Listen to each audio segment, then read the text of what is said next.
What is up, guys, and welcome back to the Hand Tight Racing YouTube channel. Before we get started with today's video, I just wanted to take a moment and express my gratitude for all of the support that you guys have given us throughout the years and as of late.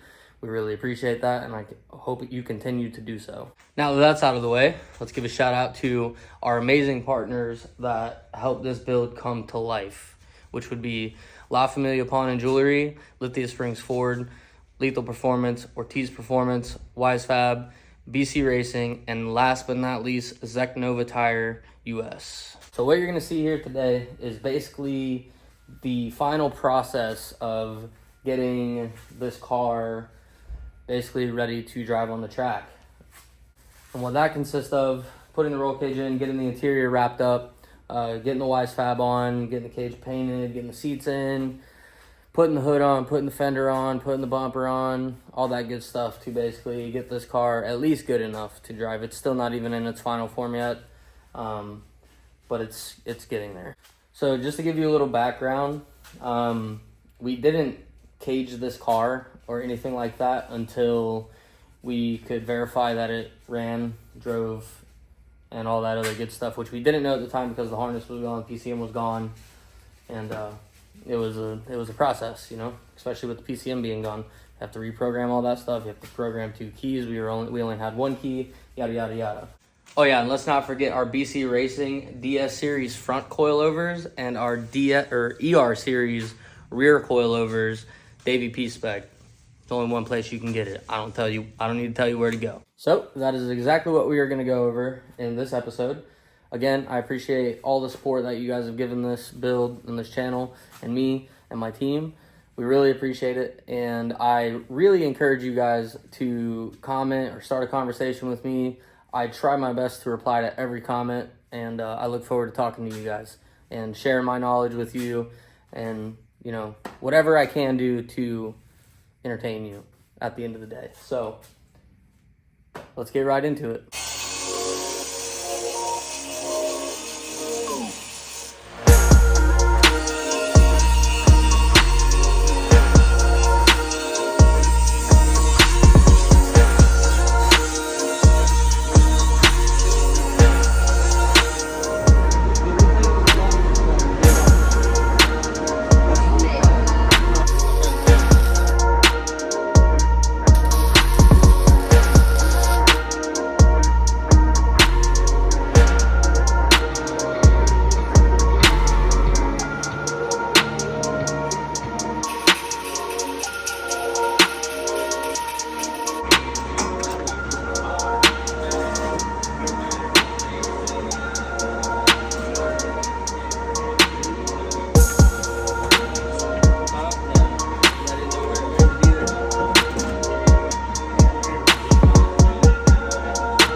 excited for is to test out their light design. So we got our rigid battery here that we got from La Familia, and let's give it some power. I'm a helper here. I'm gonna take my mask off, and we're gonna give it some power using this pin.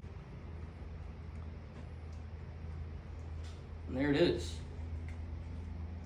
What do you guys think? So after the cage was done, dash was back in, floorboards were painted, all that good stuff, it was time to get our WiseFab on.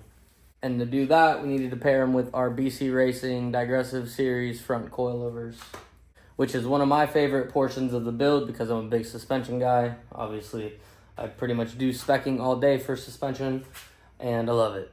It's, in my opinion, the most important thing on a drift car ever. So I was super hyped for that. WiseFab looked great paired with the BCs, and that was our next MO, was to get that done and hopefully have a running and driving car at this point. So let's get right to it, and let's get that WiseFab angle kit and the BC Racing DS Series front coilovers on this car.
I'm gonna attempt to do here is I'm gonna eyeball it, because on Tyler's car we already had this strut tower cut out here, so it was really easy to drill with the hole saw to get our WiseFab caster correction plate in.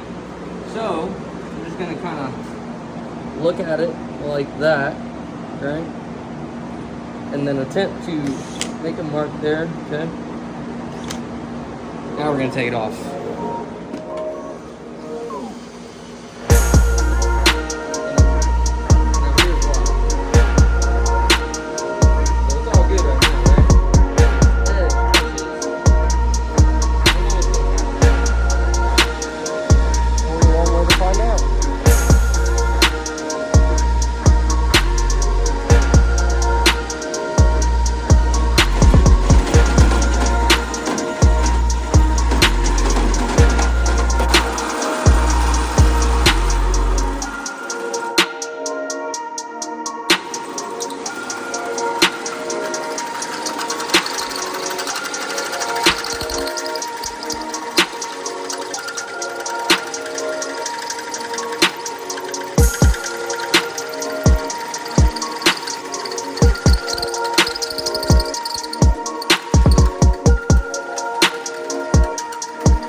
The WiseFab, the BCs, and I installed the Wisefab straight out of the box. It came on a great setting. They do a lot of testing to make sure that these things are good when they come out of the box. If they need to be adjusted, it's only because the certain person using them wants something very specific out of their car. But this thing drives great. Wisefab killed it with the setting. We had to adjust the height on the BC coilovers. Sometimes they come shorter to fit in the box, which is understandable. So we had to adjust the height, but the Wisefab at this ride height, which they recommend on their site, worked phenomenally. So after that, it was time to get the hood on, the bumper, fender, all that jazz, and make this thing presentable for Holly Ford Fest. What that entailed was everything from mounting the PCM that was not mounted at this time, and the factory location is, in my opinion, absolutely horrendous. I bought the bracket and everything to like mount it in the factory spot, and it was not okay. So we had to move it. It's zip tied for now. It seems to be working fine, but it included that. Putting the hood pin or welding the hood pins on, I decided to go 4 hood pins simply because the latch was super expensive. It's different from the S550 because of the different hood, so you couldn't use that one. So I decided to go with 4 hood pins, drilled a freshly painted hood, welded on brackets and everything onto the front of the car to make sure the hood was on, and then we got this thing out of the garage for the first time ever, and I was, for lack of a better term, happier than a pig in shit. So let's get right into it. I already got my board. I just need Oh shit. Yeah. Do you have a smaller one over there still or no? It's metal. Well, it's partially metal.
If I go through, I'm gonna dent the fucking hood, dude.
try to bend it. You needed to go this way, right?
As you know by now, we got the hood on, we got the bumper on, got this thing ready to go on the trailer and get on the road to Holly Ford Fest. And if you want to see that video, it is already posted. Just go back through the history a little bit and look for the first day that we drifted this thing. It was very tough event because it was we were fighting a hurricane. There was a hurricane coming. I thought we were gonna make it through unscathed, but no, we caught it in North Florida, and it did not stop the entire weekend. It came all the way to Kentucky, which I did not think was even possible, honestly. But the rain bands made it out there. Still a good time. But yeah, we appreciate you guys watching. We appreciate you subscribing. If you could, share this video with your friends. Make your comments. I'd love to talk to you guys. And we'll see you next time.